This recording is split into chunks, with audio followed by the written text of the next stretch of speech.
এটা হতে পারে না। মনে রাখবেন, স্মৃতি ভুলতে আপনি যত বেশি চেষ্টা করবেন, স্মৃতি আপনাকে তত বেশি কাঁদাবে, তত বেশি কষ্ট দিবে, আরো বেশি আপনাকে পেইন ফিল করাবে। এই জন্য just try to take easy and make easy. সহজভাবে নেবেন। আল্লাহকে বলবেন, আল্লাহ তুমি যখন চাইবা তখন ভুলবো, তুমি যখন চাইবা তখন মাথার থেকে যাইবে, আমি জাস্ট তোমার উপরে ভরসা করছি। আল্লাহ বলছে, বান্দা ওয়ামাই ইয়াতাওয়াক্কাল আলাল্লাহি ফাহুয়া হাসবু, whoever trusts in Allah subhanahu wa ta'ala, Allah is sufficient for him। যে ব্যক্তি আল্লাহর উপরে ভরসা করবে, আল্লাহ একাই তার জন্য যথেষ্ট হয়ে যাবে। সুবহানাল্লাহ পড়ে। Put your trust on your Lord। রবকে ভরসা করা। আমাদের জীবনটা এটা হচ্ছে পানির স্রোতের মতো।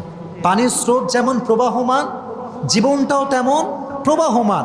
কোনো দুঃখ কষ্ট স্থায়ী নয়। ফাইন্না মাআল উসরি ইউসরা, ইন্না মাআল উসরি ইউসরা। নিশ্চিত কষ্টের সাথেই সুখ আছে না নাই প্রিয় ভাইরা? আছে। এজন্য